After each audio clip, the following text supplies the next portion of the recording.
Disclaimer: this episode contains adult language, adult themes, and talks of mental health. Listen at your own discretion.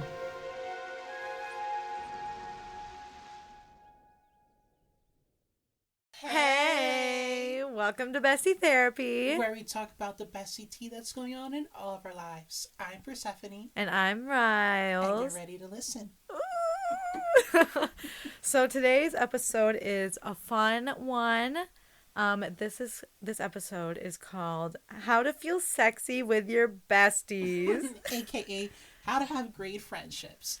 which actually can be very, very hard to have depending on how you treat your friend or how they treat you. It's really difficult because it's kind of like a romantic relationship, but take away the romance, and it's like harder because you don't have like the touching. You don't have like Oh baby, we touch.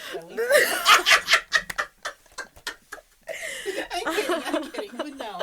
I mean, but yeah, you don't have like the touching aspects. You don't have like the Romantic feels. There's not yeah, that like the butterflies, the attraction. but you still need to have that basically relationship there where like you're there for that person and you spend time with each other and you show each other your love through wherever that may be. Yeah, I mean, besides like the physical touch, unless you're like friends with benefits, but like Or you can cuddle with your friends. I mean, you can. There Platonically. platonically, there's a bunch of things that you can do like that. I'm not. I mean, we're all besties here, but we're on your podcast.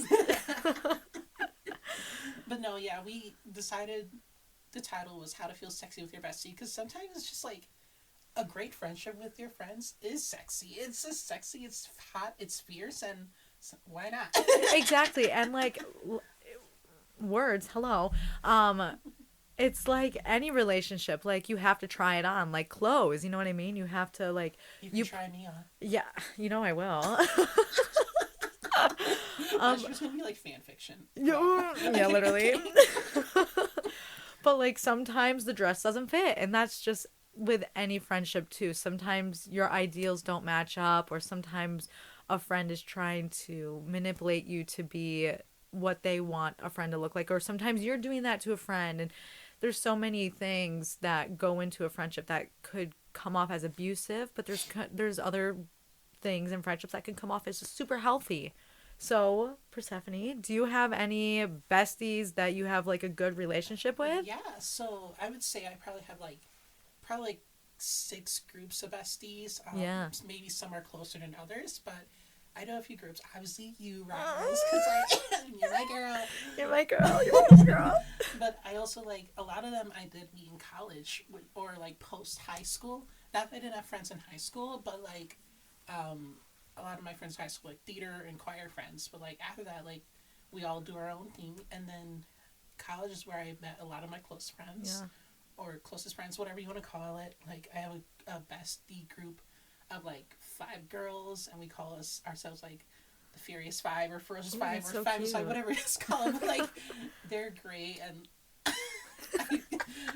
we've been through some times. Basically, Oh yeah. me a little bit under the influence, and like I need to go home from this party, and you're like, we got you, girl. Like, Yeah, literally. some of that, and then I have a family that's currently doing their own thing. They're a group of dancers, and they're growing their family, and they're cute. But like I would say, they are my besties because they have helped me through a lot and just showed me. They're older than me, so I would say like I don't want to call them my mentors, but they like taught me how to be like a good adult or just a good Yeah. person. They made you better. Made me better. Yeah. And then I have another friend from a choir group that I was from, and I can't say his name, but he knows who he is, and so many inside jokes. Thank you. And then another group. Sorry, I'm telling all my groups. So last literally. one, another group from community college, and they are just so talented, and they are unapologetically themselves, and we like to get together. So. Yeah, fair. But Fair. yeah, I have a few besties. Good. We love What it. about you, love? I have a quite. I can't speak today. I have quite a few groups too. Of course, you obviously. Oh my god. Yeah, fun fact, me and Persephone met in college and we were in the same acting one class and we have been friends ever since. It's all an act. No, Yeah, it's all an act. I mean, okay, drama queen. What that was, like, we just pretending because, like, we're acting one, we're taking it. Like, Literally. It's called method acting. Yeah, it's called method acting, but we got really good at it. I would cry. I would cry literally too. cry. I would cry. I saw this, like, TikTok where this girl, like, was with her boyfriend. They broke up, but then he came back and got together. But he's like, I just didn't see if I get back to you. I'm not actually loving you. But they got married. And it was all an act. And I'm like, you're That's this horrible. For years. Okay, continue. That's horrible. Well, at least it's not like that with us. But yeah, I have Persephone. That is one of my very besties. My besties. And then I have a lot of my friends actually I've had from high school. A lot of my like besties that I still see are I have known since I was like a child. And we grew up together and it's so fun because you watch each other grow up and you see who that person becomes and it's just such a beautiful thing how you like make each other better as you keep growing, as you keep learning. And it's not like one of those friendships where it's like, oh, I just like saw you like a couple months ago and I thought you were like a bitch. It's not like, and then we ended up hitting off. It's not anything like that. Like these friends that I've had for a long time, it's just such a beautiful thing because we were different people like when we were 5 and then we were different people when we were 10 and then different people when we were like 16 to 18 and then college happened and we all did different things. Some of my friends didn't go to college and some of them went right into work and then some of them tried college and dropped and I went all the way through college, but we like had different experiences that we could tell each other and we always had new things and it's just so great. Some of my best friends are twins. I grew up with them. It's so fun. We always have a fun time seeing each other. We live 5 minutes within each other. It's so fun. And then one of them lives in Tennessee too. So, but we keep in contact all the time.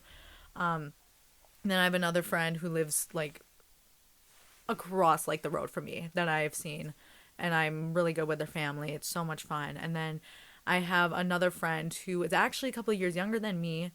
But I've known them for like, oh my God, almost 10 years. I think I became like really good friends with them when I was 15, but we did theater and we did, we did like a youth show together and we kept doing the youth shows and I did that all through high school and she did that, I mean, up until COVID.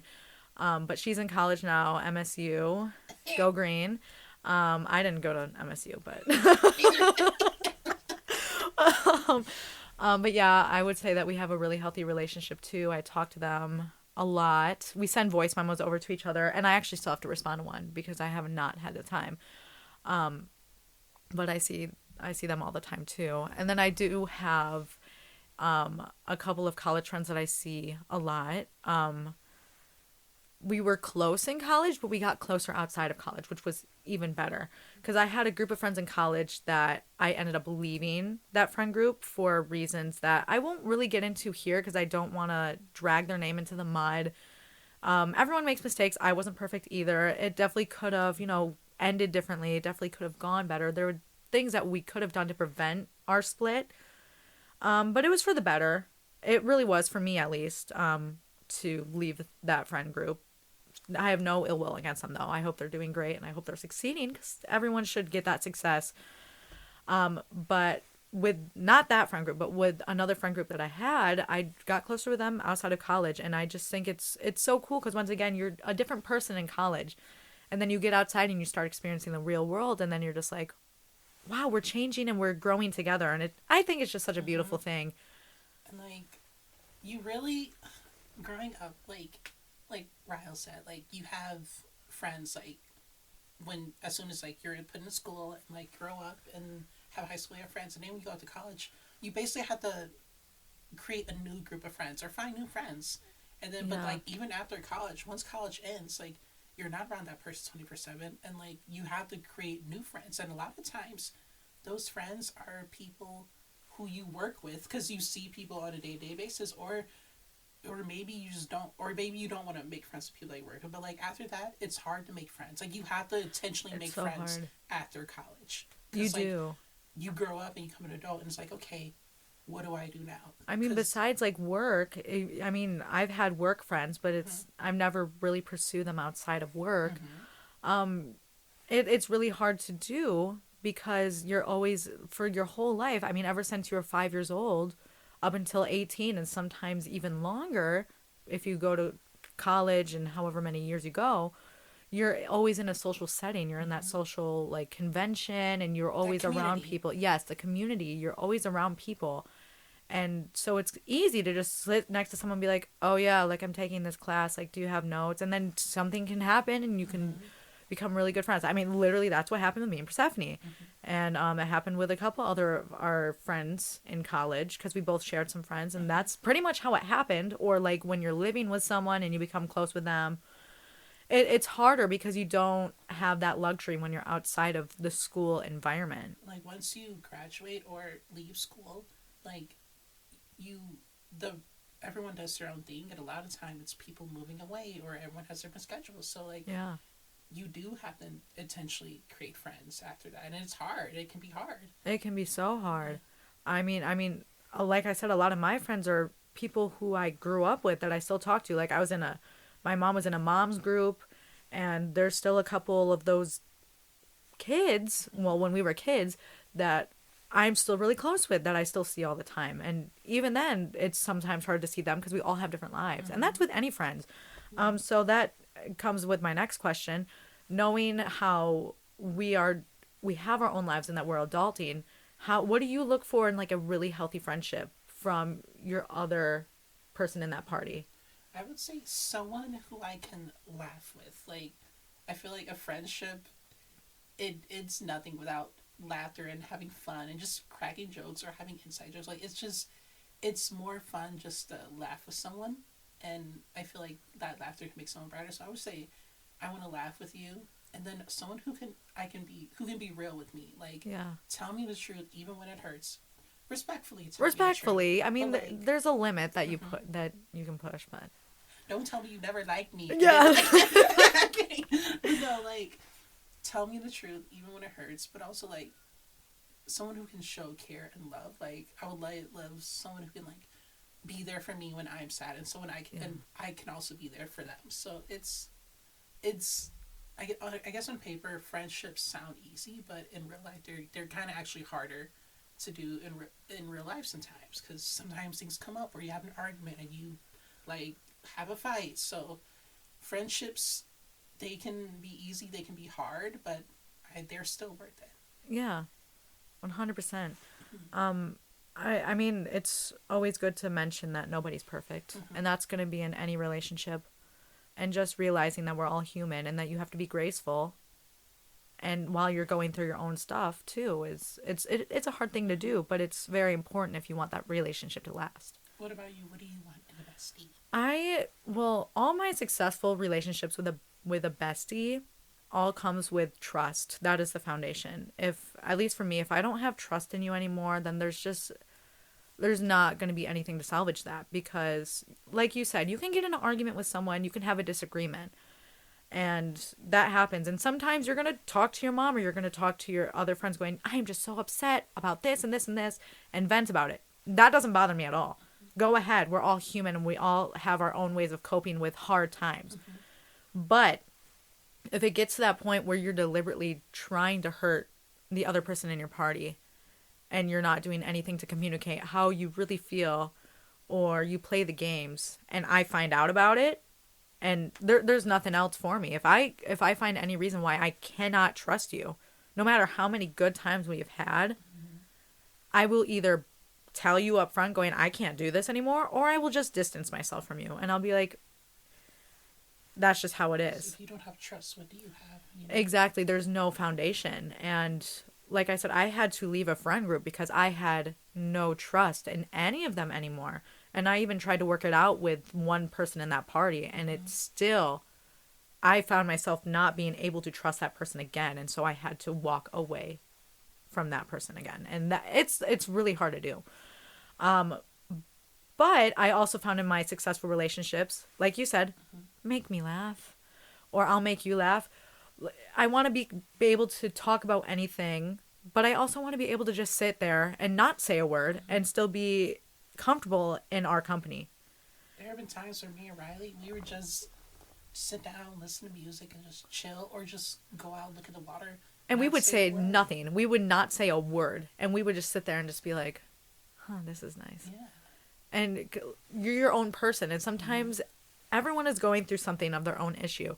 And sometimes just to be sitting with a person makes it all the difference. It does. And like sometimes like also like in a friendship, like you want someone that you can grow with. Because yes, people change, but like I have seen Riley, like little baby theater Riley, from like just like from acting one, and now like who she is now, total completely different person. And that's not a bad thing. She was a great person back then, but like now, just seeing her change and grow and follow her dreams, like, and just grow her soul, like mentally, spiritually, whatever it is, like it's just beautiful to see someone grow and know their worth and do what they gotta do to be the person they want to be. So like try, if you can, try to find someone that you can grow with together, and like you can just celebrate the good things and accomplishments in their lives, like with them. Someone you can celebrate and laugh with and just encourage each other with. 100%. And I would say literally the same thing about you. I know you went through a whole transition too, and it's different things with your life, different, what's the right word? You went through different stages to make you who you are today. And you were a great person back then too, but you have found so much, I don't want to say worth, because that is true, but what is the word? Like acceptance within yourself. And I know some days it's hard, but to fully come out and be like, this is who I am and this is who I want to be. It's just so admirable, because there's some people who can't do that. And just to see Persephone grow as a person spiritually, I can't think of words. I can't think of any words. But just to grow as just a human. You go through these battles, but then you come out on top. It's hard for a while, but then you're like, you know what? Like, I can do this. And you were definitely one of those people. And for a long time, I was not one of those people, and you inspired me to. So it is so, I just always am in awe when Persephone's in the room. Really, I am. It's more like, what wig this girl wearing? I think that's how she in awe of. I'm kidding. But I love friendships like that, where I can learn things from each relationship and be like, you know what, I want, not to change myself, but like I can learn from that. I can learn from what that person is doing and make changes in my life and look in the mirror and be like, am I waking up being the best person I can be? And I have to say right now, I think with all of my friends, I have good friends with me right now that help me grow and make me a better person. So when I look in that mirror, I go, yeah, this is who I want to be. And this is the type of people I want around. And these are the people that are worth being in my life, and I'm worthy of being in theirs. And we make each other better. Like, definitely, like, you want to learn from your friends, because life, it doesn't stop once we graduate college and become 25, or it doesn't stop when we're 30 and have our careers or whatever. Life goes on, and like you still need to learn and grow, because I don't want to be stagnant. Like, we are learning things every day. Like, heck, our grandparents are learning things every day. So it's every day. Human life doesn't stop at once you accomplish, quote unquote, accomplish everything, like career, family, whatever. Yeah, life keeps going. And there's going. If you wake up from your bed and you go, okay, well, the sun is shining, well, then there's a new adventure that awaits you. So definitely today we're obviously we're talking about friends, but we're also going to talk about what it takes to keep a bestie. Yes, what it takes. So I think before we get into what it takes, let's talk about the unhealthiness of what a relationship could also look like. To understand how you should be treating a bestie. I think an unhealthy relationship looks like no communication, mind games. I think control. That's a big one, control, because there's a lot of friendships out there where you have someone who is more like I don't want to say extroverted and introverted, So but I don't say the leader of a group. But yeah, someone who's like, kind of like plays alpha. yeah, yeah. Who kind of plays alpha, and other people are just kind of more submissive to that alpha. I've had friendships like that. Wait, bro, are you like an alpha male? Oh my god. Oh my god. Are you like an alpha? Please. Please. The only alpha I want to know about is when I'm reading my werewolf books. Fair. That is fair. But I have been in friendships like that where I would feel like, oh, well, they're always right. And I'll just like, I don't care what we do today. And that's where my indecisiveness oh my God.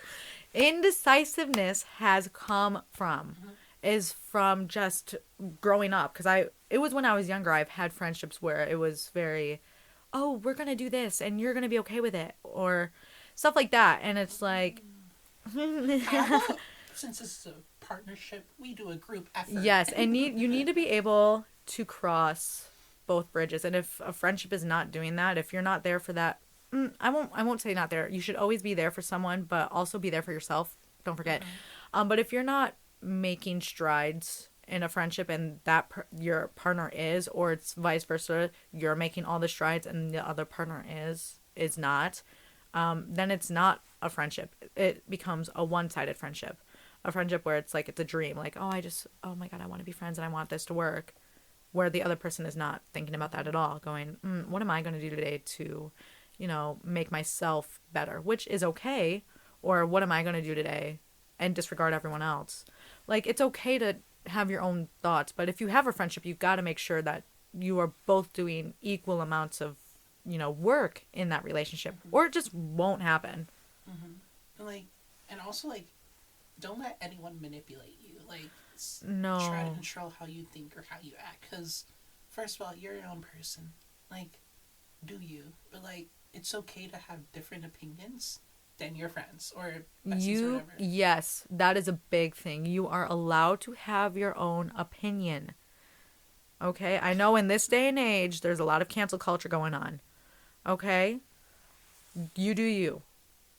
Okay, the people pleaser side of me, I'm not a big people pleaser, but I can be one, has always been like, well, if the other person, subconsciously, I would usually verbalize, oh, that's fine, I don't care.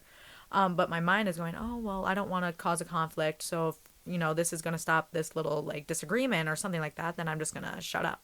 Don't do that. Don't do that. And I'm still working on it. It's hard.